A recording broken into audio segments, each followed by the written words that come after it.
& Cooper CPAs, located in the heart of East Nashville, offer a wide variety of tax services for individuals and businesses. Contact them at 615-257-0646 and visit their website, allcooper.com, for a full list of services. Welcome to Music Business Daily, where we bring you the hottest music news of today. That's right. Today we're gonna let you know the sequel, the follow-up to a viral hit is going to be dropped. Black Sabbath is going to premiere a single. JayZ, Demi Lovato, and literally a metal band, and a little bit more right after this. Bandwidth for today's show is brought to you by SoftLayer.com. We love SoftLayer here at Talkapolis. They are the greatest hosting company ever. They make everything easy. Check out their website at SoftLayer.com. Thanks again for sponsoring the show. Welcome back, kids. Good job making it through the sponsorship. I'm Brian. That's I'm Jillian. Jillian. We're still Besties. We're still besties. I don't know if it's going to make it through this weekend, but... You got big plans without me, huh? Thanks. Maybe. Hurts in here. Sorry. In here. All right. You want to know what else hurts? This is so funny. This leads into the first story. I would love to.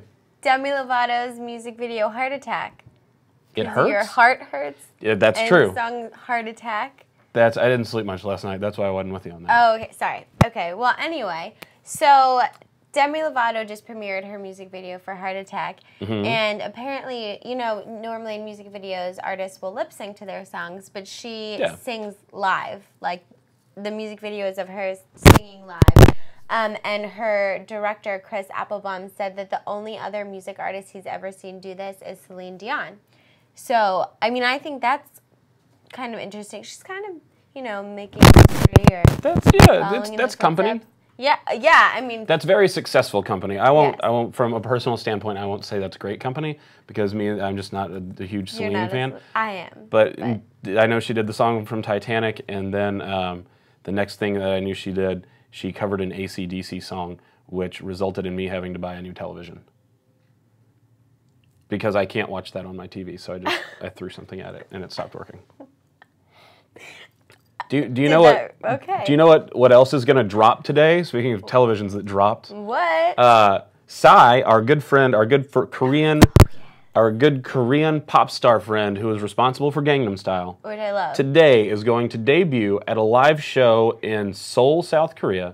Will be debuting the follow-up single to Gangnam Style. It's going to be called Gentleman.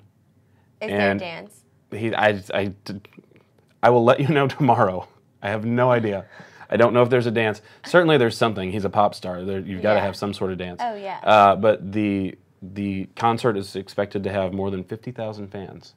Just waiting. In attendance or watching? Just right there in attendance. Oh my god. Just crammed into a Are they airing giant... it? Like, are they... Because I want to see the dance. It says the performance will be live streamed on YouTube with fans around the world able to tune in and watch the show. This is awesome. I'm excited. Do you know so that's the rest of your day. Did the Gangnam Style in a turtle suit? I had heard rumors, but I didn't want to speak to that without confirmation. But now that you've confirmed it, I'm gonna tell everybody. Yes, it was really fun. Well, and anytime you do that dance, it's fun. Obviously, I doesn't love just that have to be in the dance. turtle suit. Love that dance. What you got more knowledge for us? I do. Gibson has been introducing their latest music innovations this week at Music Mess 2013. It goes on April 9th through the 13th, so it's ending tomorrow. So one of the things, they introduced a mini e-tune robot tuning system for guitars. And all the guitarists that have been checking it out said that it's a game changer, you know, because it can tune guitars to standard or alternate tunings, and it's accurately, and it happens in just seconds. So you just click the thing and it's done. Or turn the knob or whatever. Yeah, I mean, switch the switch. The article doesn't have a picture. Switch the knob, turn the switch. I don't know. Maybe if you would attend this Music Mess thing, then you could tell us about it. I will try to get tickets, but honestly, my travel expenses aren't reimbursed. And I owe the government some money on taxes, so I may not be able to squeeze that one in this year. Next year, I'm totally going to work on it. Well, then you're going to miss the robotic power trio that is playing. There is a band that is just robots. Like, Just the robots? It's a heavy metal band, and it is the heaviest metal band, if you will. No, I get it, because robots are made of metal. That's really heavy, yeah. That's really clever. Speaking of heavy metal bands, maybe the most legendary of them all, Black Sabbath has their first studio album in 35 years coming out, and they are going to debut the single from it, I believe titled End of the Beginning, on the season finale of CSI. And I don't know how CSI has gotten all of these musical lineup things with them. They've had, I think they had an episode that just had the music of Coldplay in it, and another one that maybe had Green Day, and they've had a few bands that have done that. But the storyline for this episode and the Ted Danson and Mark Van, I don't know who Mark Van is because I don't watch the show a lot, but they attend a Black Sabbath concert as they investigate a trail of murders with horrifying similarities to the sins in Dante's Inferno. And that's how Black Sabbath is going to be there playing their new single on the show. Okay. And I believe the title of the new album is going to be 13, and this is going to be the season finale for season number 13 of CSI. What? Everything's coming together now. I had no idea that show had been on that long. That's a long time. That is a long time. They have a lot of different CSI things. They do. This is the original. This is the Las Vegas one, not. Okay. This isn't Miami with David Caruso and his sunglasses. Yeah. Or New York with Gary Sinise and his nasally pinched voice, kind of. Yeah, but then it's going to be May 15th. Cool. May 15th it airs. May 15th. Don't. Especially if you're a Sabbath fan. You should totally check it out. Yeah. So did you watch The Wizard of Oz when you were little? Yeah. You know that song, Ding Dong, the Witch is Dead? Mm-hmm. That song is now in the UK midweek singles top 5 sellers this week. Really? Yes, and I feel, you would think that that's random timing. However, Margaret Thatcher, the former British Prime Minister, just passed away on Monday. And so after her death, I guess people started buying that song. Yes. Is there a correlation? I don't know. There totally is. There are people who are huge Margaret Thatcher fans and think that she, as far as like the nationality of Britain was concerned, did great things for it. And there are some people that think she is just like the absolute, like one of the worst kind of iron-fisted rulers that has occurred in what is essentially a democratic society. Right. Very polarizing figure. And there, like I said, there are people that think she was awesome and people that think she is literally the worst thing that has ever been in high heels.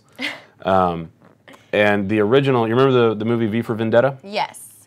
Okay.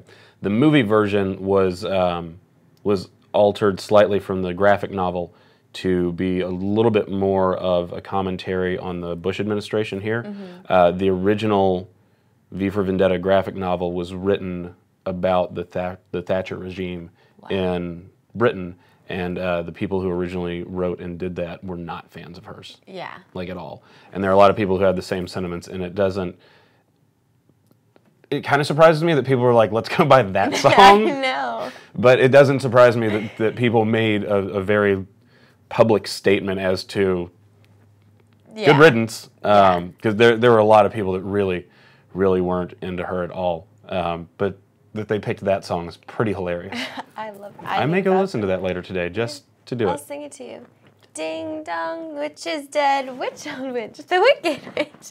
Ding dong, the wicked witch is dead. That was pretty good. Thank you. Nobody's sang a song to me in probably since my mom stopped singing to me like a year and a half ago. And that's always the song you want people to sing to you, right? Absolutely. Sticking with a political theme. Yay. We'll stick with the political theme. Yes. Our good friend JayZ, because he stops by and hangs out sometime, has addressed all of the critics of his trip to Cuba with his wife Beyonce in a new song that he has recorded called Open Letter. And I guess one of the lines from it, and I'm going to make this G-rated for the kids. Politicians never did ish for me except lie to me, distort history. Want to give me jail time and a fine? Fine, let me commit a real crime. Because the thing is that, and the State Department has come out and said this, you have to have permission to go to Cuba. You have to go through all the proper channels. They did. Like they totally got permission. They totally That's awesome. Everything that is needed to go to Cuba, JayZ and Beyonce did. I guess people just didn't know it was, and the people in the State Department said, or because it was Florida senators who originally made a big thing about it, right? Whichever organization they went through, or whichever branch of the government you have to go through to get the approval, they did, and then the people there said, "Oh, well, we didn't know it was JayZ and Beyonce." Like, well, duh, they're not going to put their stage names on the paper. I love that. And I would assume that the odds of like what I'm going to call a crusty old white dude, knowing that JayZ's goes by Sean Carter in real life, or in whatever Beyonce's real name is, like I don't think it's probably not really Beyonce Knowles, like that's probably a stage name. Right. But since they didn't know, people are all up in arms now, and it's just a complete and total waste of time. Just people trying to make, I guess, their really white, corny constituents happy, because who cares? Yeah, I mean, especially if they actually followed the rules and did what they were supposed to do. Every single one of them they followed, and people were like, "But that's." So is the State Department saying that like if they'd known that it was JayZ and Beyonce, they wouldn't have let them go? I don't know what their stance is on that. And it says that it says here they obtained the necessary permit for their trip, and the trip was described as a people-to-people cultural mission, which probably just means they were hanging out with Cubans. Totally cool to me. And it's not like JayZ and Beyonce have been like pro-communist, like ideologues, you know, on stage and just trying to shove communism down the throat of Americans. Like JayZ is one of the most American stories that there is. Like the dude came up from Brooklyn to be what he is now, and the dude's worth, you know, $500 million. I don't even know. From being a crack dealer, you know? Not bad. I don't think they do a lot of that in Cuba. Anyway, that's all the knowledge I've got to drop for today. Jillian, do you have anything else to offer? No, just more singing of Wizard of Oz songs, maybe. Do it, but do it quieter, like background music. Go. That's not going to work out. All right. Check us out on Facebook, facebook.com/Talkapolis. On Twitter @Talkapolis. Download the app for your smartphone. You can watch us anywhere in the world with that. And we will catch you again tomorrow with more business knowledge. We're out. Bye. Because of the wonderful things he does. Talkapolis, the social media TV network for your city.